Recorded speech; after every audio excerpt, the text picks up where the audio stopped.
Damos gracias a Dios por nuestros hermanos que nos han dirigido en la alabanza a nuestro Dios. Si deseamos ver el obrar de Dios en medio de nosotros, si usted desea ver el obrar de Dios en medio de esta iglesia, entonces venga el día miércoles y vea lo que Dios ha hecho en la vida de las personas que van a dar testimonio de lo que Dios ha transformado sus vidas y luego van a bautizarse. Quiere ser animado en su vida espiritual. Eso es lo que nos anima en la vida espiritual, al ver el obrar de Dios. Así que les invitamos a todos que puedan estar aquí. Bien, ahora abramos nuestras Biblias en la segunda carta a los Corintios que estamos estudiando, capítulo 4, y estamos estudiando una porción del verso 7 hasta el versículo 15 con el tema de tesoro invaluable en vasijas de barro. Tesoro invaluable en vasijas de barro. Y como lo vimos la última semana, el Señor se complace en elegir a siervos que son humildes, los más humildes, los hombres más débiles, para llevar su verdad transformadora. En la carta a los Corintios, en la primera carta a los Corintios, Él dice: no he escogido a los nobles, no he escogido a los poderosos, he escogido a los humildes, a los más débiles, a los viles. Y ha puesto ese tesoro en esas vasijas de barro. Eso es lo que dice el versículo 7 aquí, segunda a los Corintios 4 y el verso 7 dice: pero tenemos este tesoro en vasos de barro, para que la excelencia del poder de Dios, del poder sea de Dios y no de nosotros. Y si vamos al Antiguo Testamento, solo para ver unos dos textos allí, en el libro del profeta Jeremías 18 y el verso 3, es interesante cuando el profeta Jeremías es un profeta del Antiguo Testamento. Él habló a las personas, y cuando él habló a las personas, habló describiéndolas como vasijas de barro también, igual lo que hace el apóstol Pablo aquí en nuestro texto.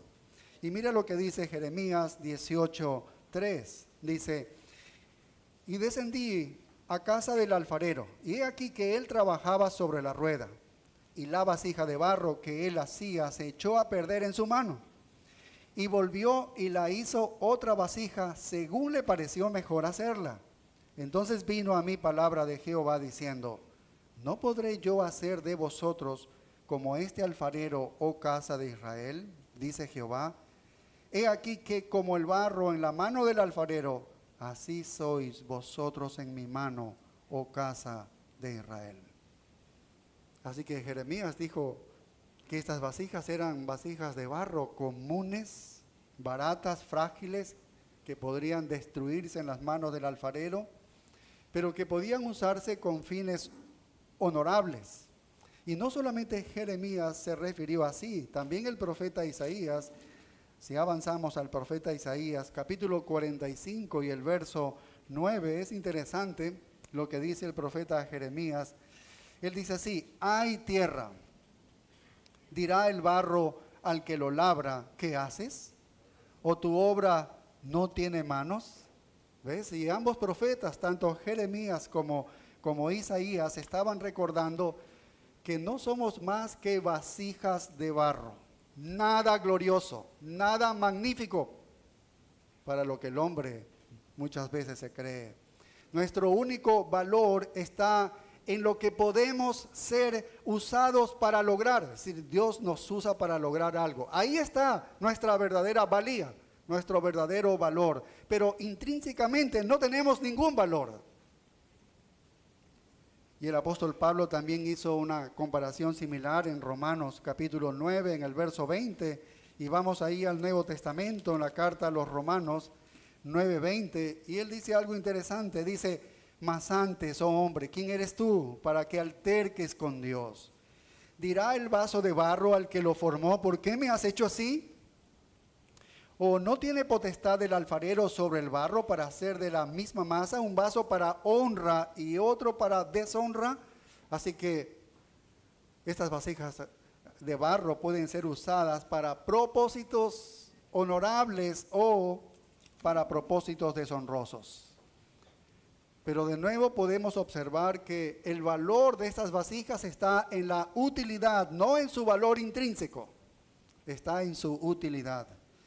Y como hombres y mujeres, nosotros somos frágiles, somos reemplazables, somos terrosos, somos de barro, somos como una vasija de barro. No hay ningún valor intrínseco en el hombre porque no hay nada digno en él en su condición caída. El hombre es un pecador y no puede ofrecerse nada a Dios. Y más bien el hombre se puede volver valioso debido a lo que Dios puede lograr a través de él cuando Dios quiere hacer un propósito honorable. Así que incluso nosotros los creyentes que hemos llegado a conocer a Jesucristo, seguimos siendo vasijas de barro. Si tú y yo tenemos fe en el nuevo pacto, si tenemos el evangelio del nuevo pacto, si tenemos la palabra de Dios en nosotros, entonces tenemos el invaluable valor de Dios en estas vasijas de barro. Este evangelio no tiene precio y sin embargo está en estas vasijas de barro. Y eso ha sido solo por la misericordia de Dios. Pablo dice, yo fui llamado al ministerio por la misericordia de Dios. Yo no tenía nada bueno que podía ofrecerle a Dios para el ministerio. Fue la misericordia de Dios, fue por la gracia de Dios, porque él dice, yo fui un blasfemo, fui el primero de los pecadores, fui un homicida, un injuriador. Todo eso él lo señala, que él había sido antes. Y ese es un testimonio de la gracia de Dios, de que él tomaría al primero de los pecadores y lo iba a convertir en una vasija de barro, pero más útil. Toda la gloria es para Dios, toda la gloria es para Dios. Y cuando más inútil sea el hombre, sea la vasija, más probable es que Dios reciba la gloria por la utilidad de esa vasija. ¿Y por qué Pablo está hablando de esto en nuestro texto? En la segunda carta a los Corintios, capítulo 4. ¿Por qué Pablo está hablando de esto? Bueno, porque mientras él está escribiendo estas líneas, esta carta a los Corintios, él estaba siendo atacado destructivamente a su carácter por algunos falsos apóstoles que habían llegado a la iglesia de Corinto y se habían esforzado en convertirse ellos en los guías de esta iglesia, en los guías de los hermanos de esta iglesia. Y para lograr ser guías de los hermanos de la iglesia de los Corintios tenían que eliminar al apóstol Pablo, que era el quien había enseñado a toda esa iglesia, y así comienzan a destruir la persona del apóstol Pablo. Lo golpearon y lo atacaron de todos los frentes, lo acusan de tener una vida secreta y oculta de iniquidad y de vergüenza, y la cual él lo va a negar, lo niega. De hecho ya lo revisamos nosotros anteriormente en este capítulo. Lo acusan de ser un engañador y que en realidad él está buscando el dinero de estos hermanos y favores sexuales de las mujeres. Todo ese ataque le habían hecho a él para que pierdan la credibilidad y echar abajo su reputación. Así que lo habían agredido de todas las formas posibles. Y escribe esta carta principalmente para defenderse de esos diferentes ataques. Y como hemos señalado en nuestros estudios anteriores, hasta el capítulo 4, hemos visto algunas respuestas específicas a estos mismos ataques. Pero a medida que llegamos a esta sección del capítulo 4, él está abordando una parte particular de su asalto hacia él. Básicamente él está diciendo que la razón por la que la gente lo rechaza, es decir, la gente rechazaba al apóstol Pablo, era por su predicación, Y la idea, la razón es porque él hace disturbios en las ciudades donde él llega. Ahí la gente se amotinan, lo persiguen, lo quieren meter a la cárcel, y donde quiera que él va, eso es lo que están haciendo. Y la razón que decían es por lo que solo hay unas pocas personas que creen. No le siguen muchas personas. El evangelio en las manos de él no está bien ubicado, dice. No es bien aprovechado el evangelio porque no le siguen muchas personas, y más bien la ciudad entera a veces comienza a rechazarle. Así que eso es debido a la ineptitud como predicador. Él le falta oratoria. No, él no es un hombre dechado de virtudes y su personalidad es muy ofensiva. El mensaje que él da es ofensivo a las personas. El discurso que él da es despreciable, a la gente no le gusta. A este hombre le falta encanto, no tiene conocimientos del marketing como el día de hoy. Está ofendiendo a su público, es demasiado sencillo para los griegos de ese tiempo que querían algo místico, algo especial. Este hombre es demasiado sencillo, con un evangelio sencillo, y es demasiado simple también para los judíos que querían algo ceremonial, querían algo mosaico, algo importante para ellos, pero no a este hombre. Y él viene con esta predicación de la cruz, y Jesús es el Señor, que debe someterte a Jesucristo, y está ofendiendo así a todo el mundo. Y para colmo, les dice a las multitudes que se arrepientan. Vaya. Y además de sus deformidades físicas y fragilidades, no le permiten tener un impacto a la gente. Así que este es un predicador débil, poco impresionante, y por lo tanto la gente se está alejando del mensaje. Vaya, todo este era el ataque que le hacían. Mira, ellos mintieron sobre él en muchos frentes en realidad. Lo atacaron de todos los lados, pero mintieron en muchas cosas. Cuando dijeron que tenía una vida oculta y vergonzosa, eso era una mentira. Y ya lo estudiamos anteriormente. Cuando dijeron que en realidad estaba siendo encarcelado en varios lugares porque Dios estaba castigándolo por su pecado secreto, eso era una mentira. Mira, a él lo echan a la cárcel porque su pecado, pues él ha pecado secretamente y Dios lo está castigando. Cuando dijeron que él era un engañador, mintieron. Cuando dijeron que él adulteraba, era un adulterador de la palabra de Dios, que corrompió la verdad de las Escrituras para beneficio personal, también mintieron. Pero cuando dijeron que él era débil y poco impresionante, dijeron la verdad. No era atractivo, él tenía problemas aún en los ojos, en su físico, y eso hace que este sea un pasaje tan único, porque aquí está de acuerdo con su evaluación. Esto es lo interesante, porque cuando dijeron que él era débil y poco impresionante, dijeron la verdad.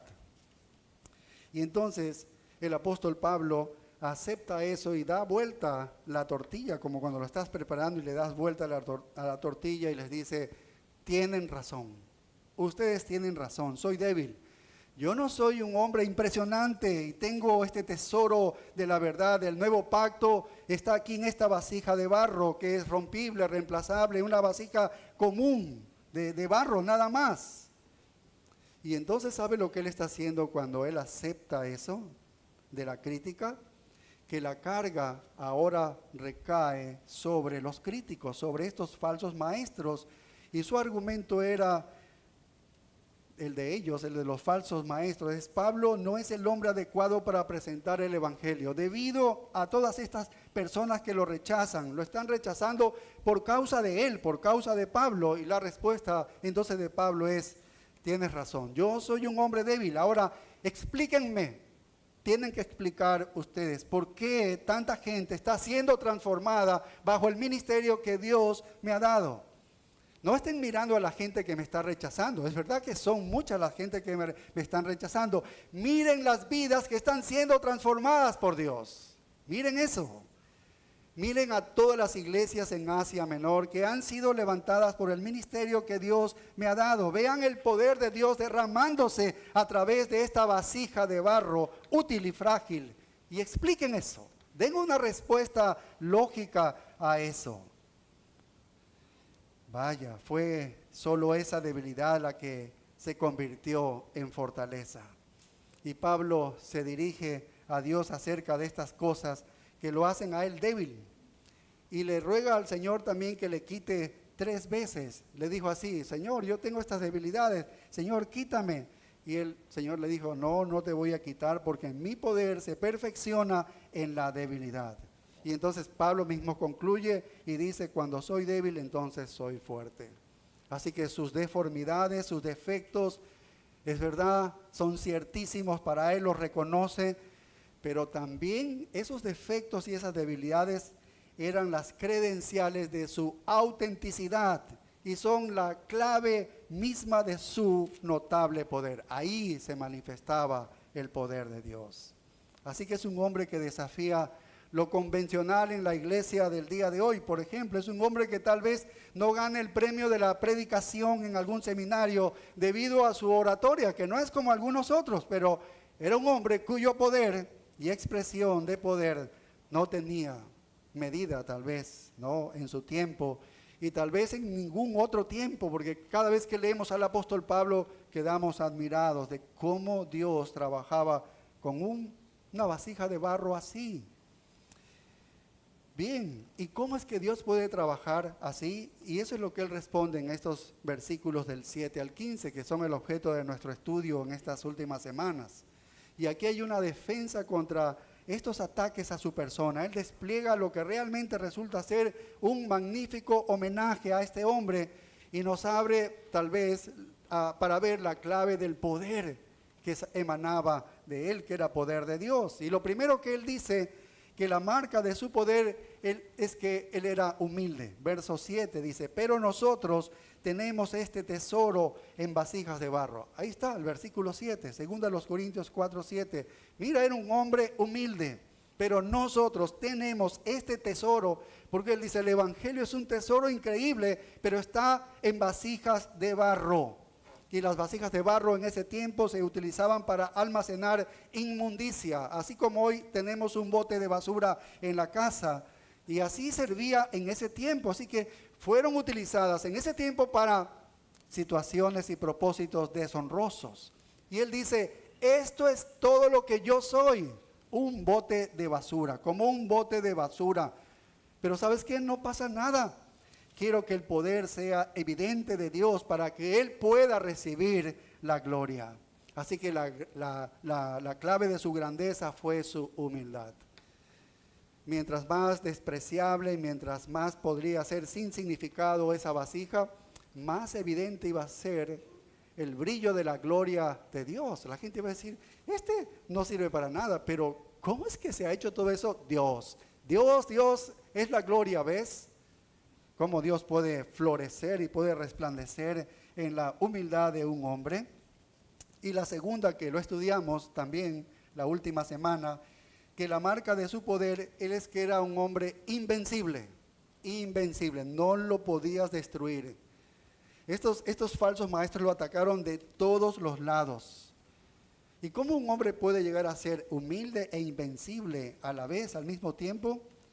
Es que cuando tocas fondo como el apóstol Pablo, te vas a encontrar con una roca, y esa roca es Dios. Cuando llegas al final del ataque con el apóstol Pablo, te vas a encontrar con Dios. Porque mire lo que dice el versículo 8 y el verso 9, dice, que estamos atribulados en todo, mas no angustiados, en apuros, mas no desesperados, perseguidos, mas no desamparados, derribados, pero no destruidos. Puedes martillarlo al apóstol Pablo, pero al final te vas a chocar con una roca que es irrompible, porque te encuentras con el Dios soberano. No vas a poder extinguir la vida de este hombre, a menos que Dios lo quiera. No vas a poder extinguir la vida de este hombre. No puedes destruir su valentía, su coraje. No la puedes destruir. No puedes quebrantar su espíritu. No puedes aplastarlo, dice. Vaya, qué hombre tan valiente. Y él conocía sus limitaciones más que sus mismos críticos. Sus críticos señalaban muchas cosas que eran real en sus deformidades, en algunas situaciones. Y él conocía, porque él hacía evaluaciones personales de su debilidad. Y es más, estoy seguro que él podría haberles dicho a sus críticos, ¿sabes qué? Ustedes me mencionan todas estas cosas, pero yo tengo muchos más todavía que podría señalarme que son defectos míos. Porque él se conocía muy bien. Así que lo peor que nuestros críticos pueden decir contra nosotros no se acerca a la verdad de nuestra debilidad. Y a veces nos critican algo a alguien y cómo nos enojamos. Y siendo verdad todavía, nosotros nos enojamos. Pero Pablo diría, dice la verdad de mí. Es más, yo podría sacar 3, 4, 5 cosas más que él no sabe. Yo las sé. yo sí las sé. Vaya, qué cosas con el apóstol Pablo. Así que ellos lo estaban atacando y están diciendo, este hombre en verdad, el evangelio que lo lleva lo pone difícil al público. Y pensaron que debería tener un poco más de inteligencia de marketing, como hoy en día, así es como funcionan las iglesias para abarrotarlas y llenarlas.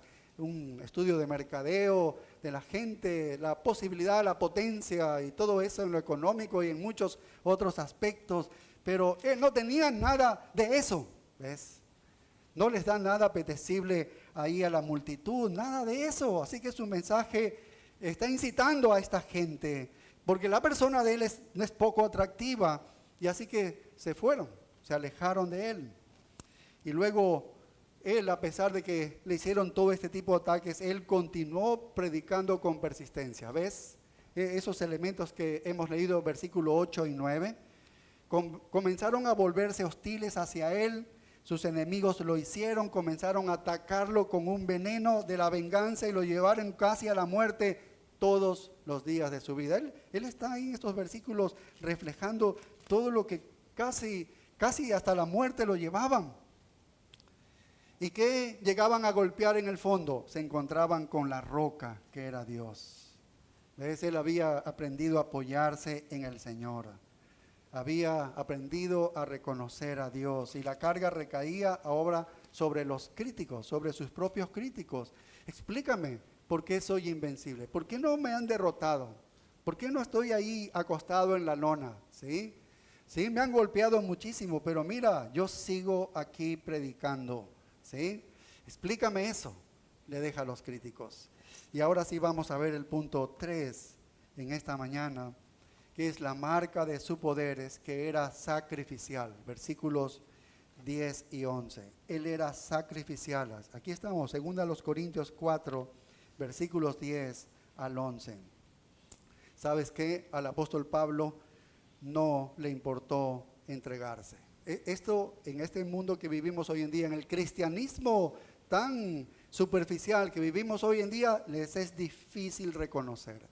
Si leerían esto, pasarían así sus ojos y no se darían cuenta lo que significa estos dos versículos, porque él en realidad tenía un servicio sacrificial.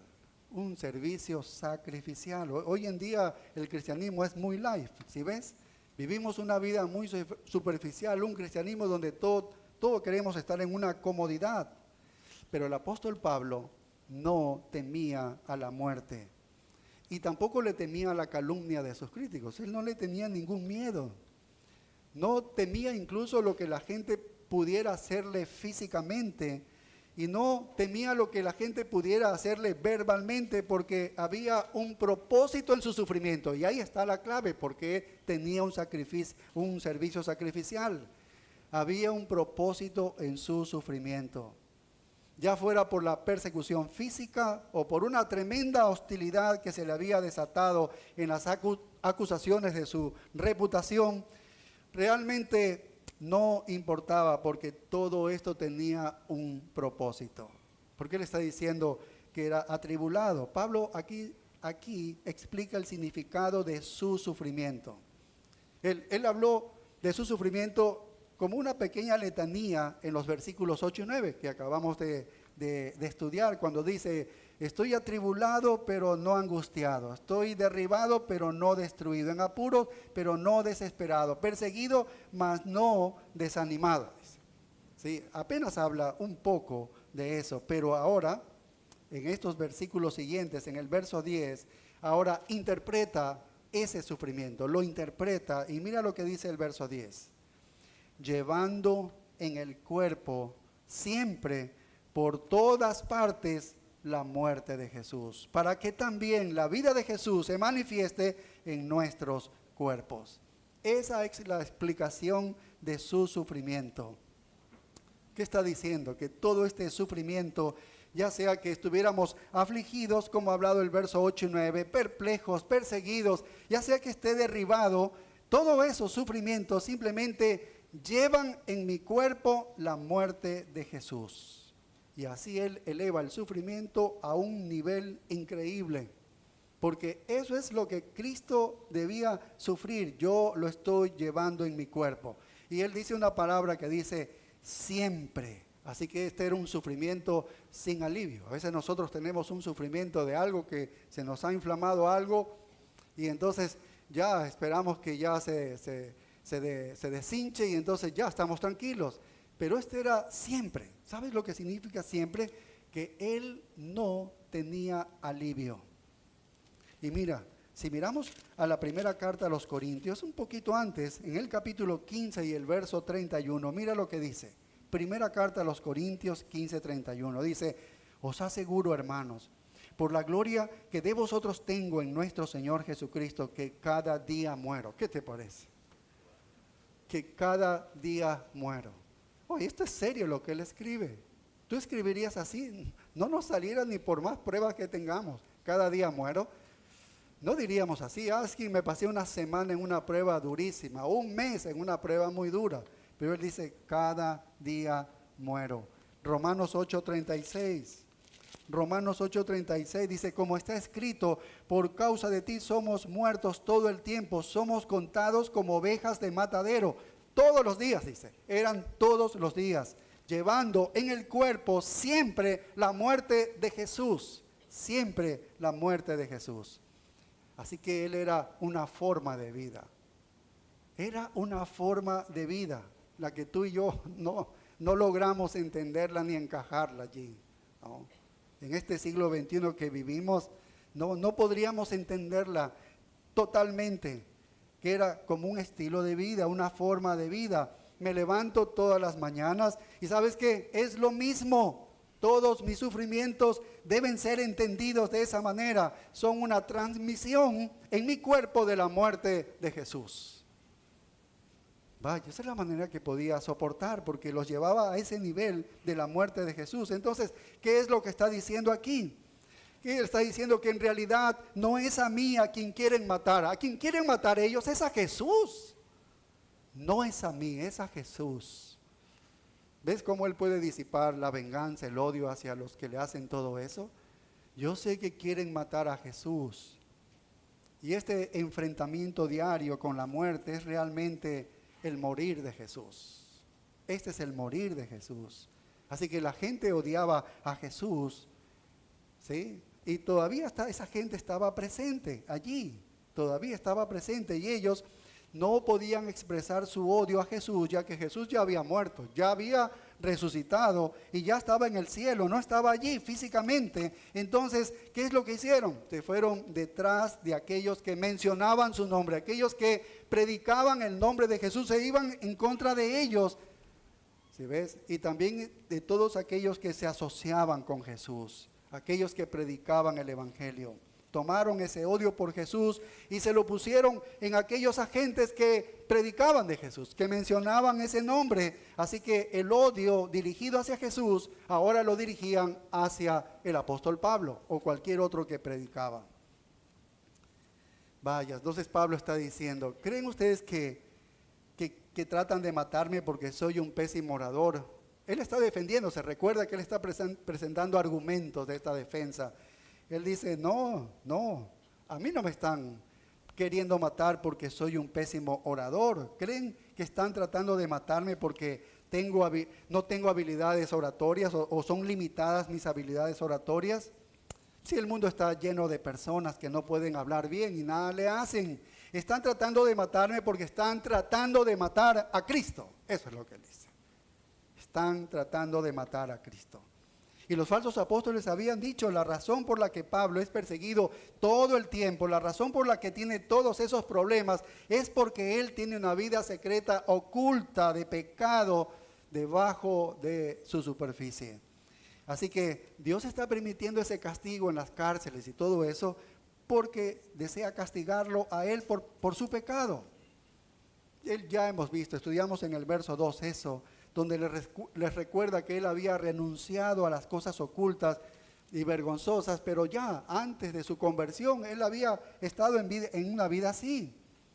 Así que él está diciendo ahora, mi muerte no es la muerte de Pablo, no me muero por algo que estoy haciendo, Así que no me odian por mi culpa, no están tratando de perseguirme por mi culpa, no están tratando de matarme por mi culpa, están tratando de matarme por causa de Jesús. Y dice, por eso dice el texto, llevando siempre, en el cuerpo llevando siempre. Ese verbo, ¿no? Llevando siempre es continuo en tiempo presente, lo que significa que es siempre, siempre. Es algo perpetuo el sufrimiento de Él, constantemente, todo el tiempo, todos los días, es lo que significa todos los días. Jesús dijo en Mateo 10, no vayan a ese texto, solo voy a hacer una referencia breve. Les dijo a sus discípulos, va a llegar el tiempo cuando les lleven y les castiguen. Y va a llegar un momento en que la gente de su propia familia buscará matarles y buscará entregarles. Así que no se sorprendan. Así que Él ya anticipó eso, que por seguir a Jesús, aún de su propia familia estarán en contra de ellos. Así que Jesús dijo también lo mismo en Juan 15, del 18 al 21. Les van a seguir, van a tratar de matarlos por mi culpa, lo van a hacer por mi causa. ¿Por qué? Porque ellos odian a Cristo y también te van a odiar a ti. Si tú amas a Cristo, te van a odiar a ti. Por lo tanto, Pablo dice, estoy constantemente cargando en mi cuerpo la muerte de Jesús. Por eso él dice, llevando en mi cuerpo siempre la muerte de Jesús. No es mi vida la que quieren, es la vida de Cristo Jesús es la que quieren. Ellos no pueden atraparlo, entonces me están poniendo en su lugar para atraparme a mí. Así que Pablo dice, estoy en este proceso de morir. Es un proceso continuo, como alguien que tiene una enfermedad terminal y se acerca cada vez más y más y más y cada día. Así que él está enfatizando aquí el sufrimiento continuo, todos los días, todos los días, todos los días. Cuando dice siempre, siempre es todos los días, estoy en este proceso de morir. Cada vez que he sufrido los latigazos que me han dado, estoy así, cada vez. He sido flagelado, he sido lapidado en algunas ocasiones. Siempre ha estado así. En Gálatas él dice, llevo en mi cuerpo las marcas de Jesús. Sí, seguramente las piedras que le tiraron fue más de una ocasión fue lapidado. Y seguramente cicatrices tenía en su cuerpo. Y él dice, llevo en mi cuerpo las marcas de Jesús. Esas eran, él podía decir, mira, esto de acá fue una piedra que me lanzaron y por acá tengo otra cosa. Allá me dieron latigazos, seguramente estaban las señales de sus latigazos y él decía, llevo en mi cuerpo las marcas de Jesús. Era la muerte de Jesús por lo que estaba él pasando, no la muerte de Pablo realmente. No es mi muerte, es la muerte de Jesús, porque es a él quien lo quieren. Así estaba este hombre maltratado, martillado, calumniado, perseguido, agredido, aplastado, como dice, hasta la nada. Y en su nada la vida de Cristo se estaba manifestando. En esa nada la vida de Cristo se manifiesta. ¿De qué otra manera, les dice, pueden explicar ustedes lo que fue capaz de hacer con vidas transformadas? ¿De qué otra manera podrían explicar la valentía de su predicación y que nunca se quebrantaba? ¿De qué otra manera podrían explicar la transformación de la vida de muchos judíos y de muchos gentiles a las cuales él les había predicado? ¿De qué otra manera podrían haber ellos explicado el derrumbe de muchas sinagogas? Él siempre llegaba a una sinagoga, predicaba y algunos se convertían y luego lo expulsaban de allí. Y a veces dirigentes de la sinagoga se convertían por la predicación del evangelio y dejaban esa sinagoga y se derrumbaba la sinagoga y ahora levantaba una iglesia. ¿Cómo podrían explicar todo eso? ¿De qué otra manera se puede explicar a unos paganos totales sin ningún conocimiento del Dios verdadero que llegan a la fe en Cristo a escucharlo predicar un sermón en una tarde, en una plaza, en una de las ciudades que él iba? ¿Cómo? ¿De qué otra forma se puede explicar que más jóvenes crezcan listos para dar sus vidas a Cristo Jesús? ¿Cómo se puede explicar esto en este hombre que es aplastado? Si ha sido totalmente aplastado. ¿Sabes por qué? Porque la vida de Jesús se está manifestando en la vida de él, en su cuerpo. Esa es la única razón de la valentía que él tenía. Esa es la única razón por la cual él seguía arriesgándose hasta la muerte. Esa es la razón del poder también que fluía en la vida de él. Entonces están aquí los críticos, condenan a Pablo por todas sus incapacidades físicas y Pablo les dice, tienen razón ustedes y esa es precisamente la razón por la que no se pueden explicar lo que sucede en mi vida con ese poder que sale de Dios. Y si el poder de Dios fluye a través de mí, es mejor que cierren la boca. Es mejor que cierren la boca cuando estén criticando. Así que después de esa declaración del verso 10, lo refuerza en el versículo 11. Mira, dice, ¿por qué nosotros que vivimos siempre estamos entregados a muerte por causa de Jesús? Como una reafirmación del verso anterior.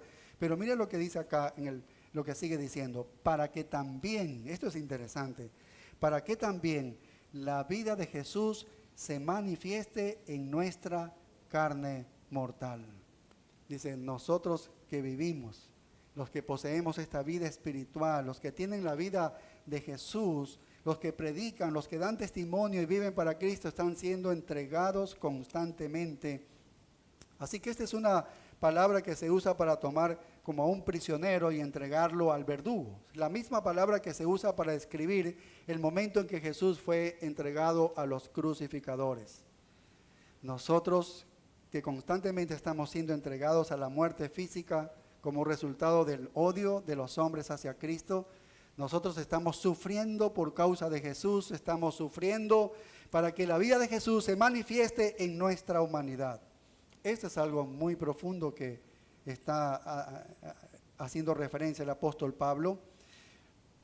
Nos hace entender que Pablo diría al final de esta tremenda epístola, me contento en mis debilidades, estoy gozoso en mis debilidades. ¿Cómo alguien puede decir eso? Todo el mundo sufrimos por nuestras debilidades. Quisiera que se acaben las debilidades. Y Pablo puede decir, estoy gozoso en mis debilidades. Estoy gozoso cuando me insultan, cuando tengo angustias, cuando tengo persecución y dificultades por amor de Cristo, porque cuando soy débil entonces soy fuerte. Ahí está. Así que esta vida de peligro le sentaba bien a Pablo porque lo hacía débil y en su debilidad e incapacidad se entregaba al poder de Dios y entonces el poder de Dios podía fluir en la vida de él. Este es el propósito de este sacrificio, que es también que la vida de Jesús se manifieste. Entonces él decía, si Dios quiere eso, que yo sufra para que el poder de Dios y la vida de Jesús se manifieste en mí y pueda dar vida a otros, entonces yo voy a actuar de esa manera. Y así era como enfrentaba el sufrimiento. Él vio el sufrimiento como un sacrificio intencional que resultó en poder, ¿sí ves? Entonces, ¿cómo se distingue al siervo de Dios? Es humilde, se ve a sí mismo como si no tuviese valor intrínseco. Es invencible, que ya vimos en el segundo punto, cuando has tocado fondo te vas a encontrar con la roca, con el mismo poder de Dios, ¿no? Y se ve a sí mismo como sacrificial, porque sabe que cuanto mayor es el sacrificio de sí mismo, mayor es la utilidad y la manifestación del poder de Cristo. Vaya, esto es algo increíble. Ahora vamos al último punto que vamos a ver el día de hoy. El punto número 4 que nos lleva a la marca de su poder es que es fructífero. Si la vida de Cristo se manifiesta con todo poder a través de Él hacia otros, entonces nos lleva a esta cuarta marca en el poder que tenía el apóstol Pablo, es que Él era fructífero, había frutos, había fruto abundante. Así que Él era sacrificial, Él era abnegado porque vivía para el fruto del ministerio. Él sabía que el poder de Dios iba a salir, la vida de Cristo iba a emanar de Él e iba a alcanzar a otras personas. Así que Él apuntaba hacia allá, miraba el fruto que estaba allá, más adelante, ¿sí? Es interesante, aquí vemos en el versículo 12, dice, de manera que la muerte actúa en nosotros y en vosotros la vida. Aquí está el fruto. Dice en mí, o en todos los que predican el Evangelio, está actuando, dice, en nosotros la muerte, pero dice, en ustedes está la vida. Vaya, esto sí que es increíble, porque está hablando ahora, se está refiriendo a quiénes, a vosotros, se está refiriendo a los corintios, a los corintios, a los que son beneficiarios justamente de esa vida, ¿no?, de persecución por el apóstol Pablo. Dice, de manera que la muerte actúa en nosotros. ¿Qué era esa muerte? Ya hemos visto. El enfrentarse todos los días a la persecución, a los ataques. Cada día que él se despertaba, él podría decir, uy, me espera muerte aquí por todo lado. Ese es el precio del ministerio. Ese es el precio del ministerio. Eso es lo que podía costar. Tal vez los que están siendo llamados al ministerio, hay muchos jovencitos que piensan que el ministerio es algo increíble, bonito, algo un sueño, pero este es el verdadero ministerio, ¿ves? Así es como lo veía el apóstol Pablo. Tienes que pagar el costo del ministerio, pero esto está bien porque la muerte está actuando en él y tiene un propósito. Dice, lo soporto esta vida sacrificial. ¿Por qué? Porque esto va a redundar en un fruto. Dios va a poner vida en los otros.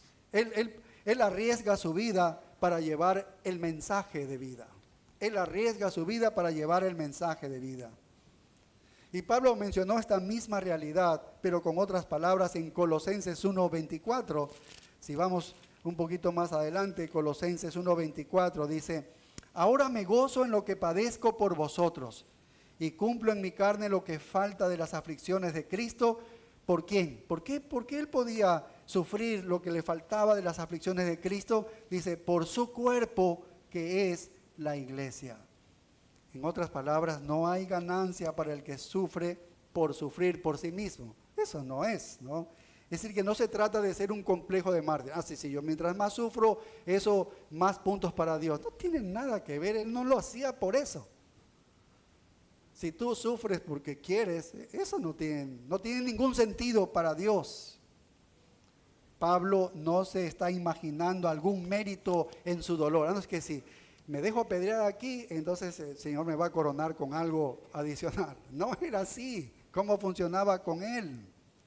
Él sabía que si él sufría algún apedreamiento o latigazos, bueno, era la obra de refinamiento en la vida de él que necesitaba y que Dios lo permitía, lo estaba haciendo, ¿sí? Eso es lo que estaba haciendo. Y también había una obra de liberar la vida de Cristo a través de él, que eso era lo que él decía, con esto puedo obtener fruto. Si Cristo va a obrar a través de mí en otros, entonces el sufrimiento vale la pena. Pero él no buscaba el sufrimiento por buscar el sufrimiento, porque, tengo que ser mártir porque esto me va a llevar a un nivel especial. Nada que ver. No era autoflagelador, no era eso. La razón por la que sufrió no fue para poder tener un beneficio personal. La razón por la que sufrió fue para llevar el mensaje de Cristo a los perdidos y para que la iglesia sea edificada, como dice también aquí Colosenses 1:24, para que la iglesia sea edificada. Un testimonio muy parecido en 2 Timoteo 2:10, cuando dice, por tanto, todo lo soporto por amor de los escogidos, para que ellos también obtengan la salvación que es en Cristo Jesús con gloria eterna. Así que yo no estoy sufriendo por mí mismo, yo no tengo una idea masoquista, yo no estoy haciendo eso en el Evangelio, no, mi dolor no tiene ningún mérito en absoluto, yo estoy sufriendo por ti, les dice. Por ti, hermano de Éfeso, por ti, hermano de Corinto, ¿no? Hay un verdadero altruismo, esto es una verdadera entrega, estoy sufriendo por ustedes. Este es el precio que se necesita pagar para obtener que el evangelio pueda predicarse en esta cultura que es tan adversa, porque te van a apedrear. Pero si yo no predico el evangelio, ¿cómo puedes ser alcanzado si no se anuncia el evangelio? Vaya. ¿Cuántos judíos de sinagogas que visitó el apóstol Pablo fueron salvos? Pero si él no se atrevía a predicar allí en las sinagogas judías el evangelio de Jesucristo, que siempre lo salían votando y en la cárcel y todo eso, ¿cómo llegaban a ser salvos ellos? En Filipenses 1:17 dice, pero los otros por amor, dice, sabiendo que estoy puesto para la defensa del evangelio. Vaya. Y nuevamente regresamos al verso 12, que es nuestro último versículo que vamos a estudiar. De manera que la muerte actúa en nosotros y en vosotros la vida. Así que él dice, puede ser que yo esté muriendo físicamente, pero tú estás volviendo a la vida espiritualmente.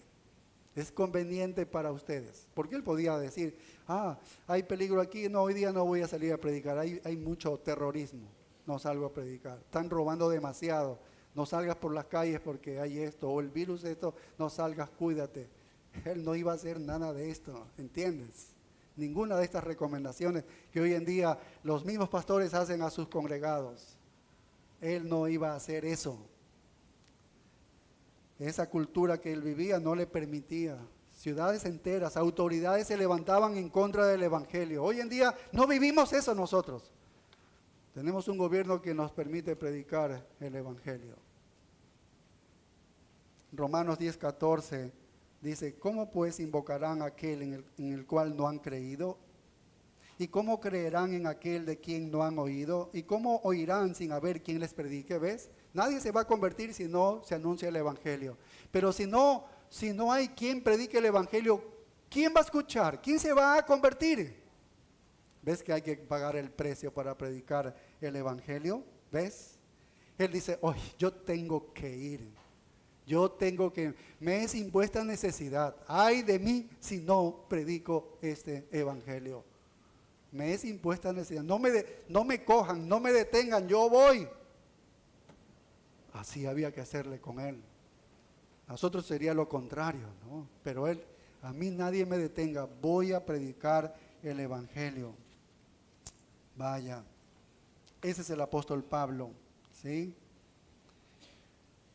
Puede que esto no sea en todas las culturas. Ciertamente no está en nuestra cultura, que alguien nos va a matar por predicar. Todavía no ha salido eso, a no ser que salga algún loco que quiere matar a los evangélicos. Pero no hay eso. Pero sí hay reacción negativa cuando tú predicas el evangelio, ¿verdad que sí? Predicas a tu familia y tu familia inmediatamente te hace a un lado. Y te comienzan a tirar dardos y todo eso. A eso va a haber. Y predicas en tu trabajo en un momento que una persona te preguntó algo y das defensa de tu fe y entonces ya te comienzan a hacer a un lado. ¿Ves? Y ya no quieres participar en lo que antes participabas, en lo algo que era torcido, entonces ya te miran mal aquellos. ¿Ves? Que sí hay adversidad en este mundo cuando predicas el evangelio, no como el apóstol Pablo, que lo seguían a matar.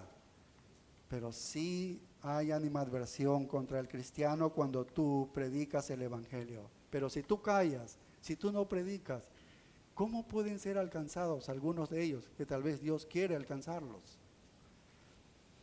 Y claro, tú dices, no, yo no quiero ser la oveja negra de mi familia porque soy cristiano. Entonces te callas y no dices absolutamente nada, no predicas el evangelio. Y si estás tratando de encontrar una manera de no ser valiente en Cristo y no decir la verdad para que no seas ofensivos, entonces te has convertido en un hombre, en una mujer que estás prostituyendo el evangelio. Has cambiado el evangelio. ¿Ves la gravedad del asunto? Y Pablo dijo, yo sufro, pero ¿sabes qué? Ese es mi gozo. Y yo sé que hay fruto, hay beneficio en todo esto. Yo soy un desechable, yo soy una vasija de barro. Todo el tiempo están rompiendo vasijas. Y Dios tiene muchas vasijas en su estantería. Realmente no importa, porque para mí vivir es Cristo y morir es ganancia. Así que le daba lo mismo si moría o no. Él vivía para Cristo o moría, era para Cristo. ¿Sí? Ahora, se han olvidado de esto los hermanos de Corinto, ¿ves? ¿De qué se habían olvidado? Se han olvidado lo que debería haberse apoderado del corazón de ellos, ¿sí? Sobre el apóstol Pablo, que el sufrimiento que el apóstol Pablo estaba experimentando no se debía a la carencia de debilidad en su comunicación o que él fuera valiente o que fuera franco al predicar el evangelio o que careciera de conocimientos de marketing, ¿no? Como le estaban criticando. Han olvidado que la razón por la que este hombre sufrió tan intensamente fue para que ellos pudieran ser salvos. Él arriesgó la vida para que en esos lugares el evangelio sea anunciado y Dios salvara a los que quería salvar. Y así que los que habían sido salvados por la predicación de su evangelio se habían olvidado de esto. La gente a veces es voluble, ¿no? Tremenda cosa que había hecho Pablo y ahora se olvidan. Arriesgaba todos los días su vida para predicarles el evangelio. Ellos creyeron, fueron salvos y ahora se están alejando de él porque han creído a estos falsos maestros que estaban criticando el carácter de Pablo. Tienen una memoria bastante corta. Piensas en él cuando llega al final de su vida y el apóstol Pablo está diciendo: todos los que están en Asia me han abandonado. ¿Viste? Segunda Timoteo ya está despidiéndose. El Señor me ha dicho que ya pronto voy a partir de este mundo y él dice: todos los que están en Asia me han abandonado. Vaya, ¿nos podemos imaginar eso a un apóstol que ha dado toda su vida? Y le está diciendo a Timoteo: por favor, tú no lo hagas.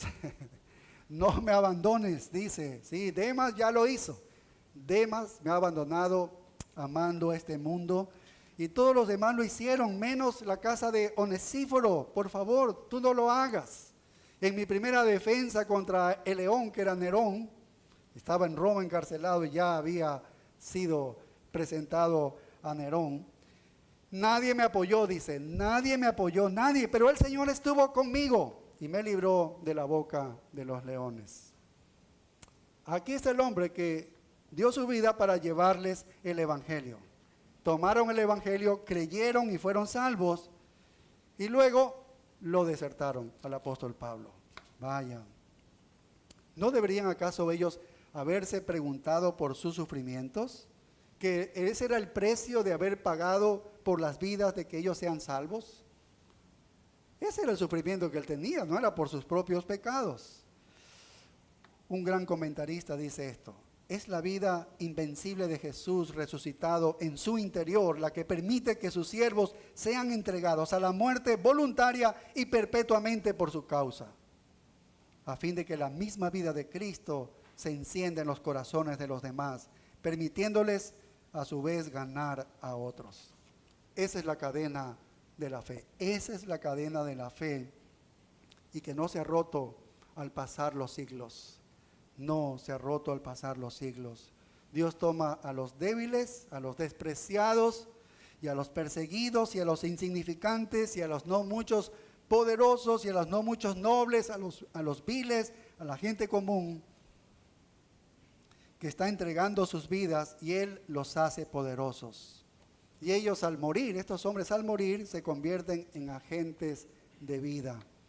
Y otra generación vive para morir y así. Y esta generación muere para que vivan otros y mueren para que otros vivan. Y así es como este círculo ha llegado hasta el día de hoy. Así que Pablo era poderoso porque él buscaba el fruto. Estaba dispuesto a sufrir por el fruto de gente que sea salvada. Miró el fruto de su vida, entonces dice: a mí no me importa lo que pasa. Este fruto es tan increíble que no importa lo que yo sufro. Si vivo, vivo por el Señor, y si muero, para el Señor también. Entonces, ¿cuál es la diferencia? Ningún problema para mí, dice Pablo, ningún problema para mí. Mi esposa y yo tenemos un amigo ecuatoriano que lo conocemos desde que era niño, y por su familia, y él fue creciendo y se casó y tuvo hijos y fue enviado como misionero a Israel. Y el año pasado, creo que fue en el mes de octubre, cuando estos grupos terroristas atacaron brutalmente a israelitas y extranjeros que estaban allí y mataron a mucha gente, y se encendió un peligro de guerra allí y comenzó a haber ciertas escaramuzas de guerra. Y bueno, hasta el día de hoy ya vemos el fruto de ese comienzo allí del año pasado. Pero en ese tiempo inmediatamente, no sé cuántos, pero muchísimos misioneros que estaban en Israel salieron lo más rápido posible de ese lugar. Creo que podemos entender el sentido normal de autopreservación, lo podemos entender. Pero si fuimos llamados para ir a este lugar, para llevar el Evangelio, ¿no tenemos acaso un Dios soberano? ¿Y qué importa si me disparan a mí o te disparan a ti? De todos modos, ¿qué importaría? Como el apóstol, me da lo mismo, porque yo vivo para Cristo y si muero, muero para Cristo. ¿Y ese no es acaso el fin de los propósitos del reino de Dios? Que o vivamos o muramos sea para Cristo. Alguien podría disparar o tirar una bomba a una vasija de barro, a una de las vasijas de barro del Señor. ¿Y qué va a hacer el Señor si le tiran una bomba a una de sus vasijas? No, él tiene muchas vasijas en su estantería, así que va a coger otra vasija. Así que Él entierra a sus obreros, pero su obra continúa. Tu vida no es nada. Tu vida y la mía no son nada. Es prescindible en nuestras vidas y nosotros simplemente obedecemos a Dios. Y Pablo dice, si al predicar la verdad soy perseguido, bueno, así seré perseguido. Así pues voy a ser perseguido. Y si al predicar la verdad me matan, bueno, así entonces será que yo moriré, así me matarán. Eso no es problema para mí, dice el apóstol Pablo. Estaba tan inclinado al fruto de su ministerio sacrificial, ¿no? El fruto de las vidas que sean salvas y puedan crecer en Cristo Jesús. Él sabía que tenía que predicar la verdad para que los elegidos pudieran crecer, y así predicó la verdad, cueste lo que haga, pero también era fructífero. Próxima semana seguiremos viendo más de este apóstol y su poder. Oremos. Padre, gracias te damos por lo que nos muestra el apóstol Pablo y la vida, un ejemplo para nosotros, Señor. Oh Padre, ayúdanos a ser tan valientes, a tener esa convicción, la misma teología de Él, tan comprometidos con tu reino, Señor. Tan real para Él era que tú eres un Dios soberano. Realmente lo creía. Vivía creyéndolo día a día, Señor, cuando arriesgaba su vida para predicar. Oh, Señor, haznos valientes. A veces nosotros no queremos, estamos viendo televisión y tenemos que ir a hacer algo para el Señor. Y no, voy a ver este programa importante. Oh, Señor, cuán confortables somos. Qué vergonzoso para nosotros, Señor. Oh, anima nuestros corazones. Toca lo profundo de nuestras vidas. Despierta un amor así, Señor. Un servicio de esta naturaleza, Señor. Ayúdanos, te suplicamos que no seamos como hombres que van en este mundo y nada ha pasado, Señor. Queremos ser los portadores de este mensaje, sea el precio que tengamos que pagar, Señor. Danos esta valentía, Padre. En tus manos quedamos, en Cristo Jesús. Amén. Nos ponemos de pie, hermanos, para despedirnos en oración. Gracias te damos, Señor, por este tiempo bueno que hemos estado en tu presencia, reconociendo tus atributos, adorándote, Señor, alabándote a través de los cánticos congregacionales, a través de la oración, tu palabra ministrada a nuestros corazones, esperando que haya fruto abundante, Señor. Y ahora que vamos a nuestros hogares, llévanos con tus más ricas bendiciones y también tu mano de gracia y de bendición en el tiempo que vamos a tener aquí de compartir los hermanos unos a otros.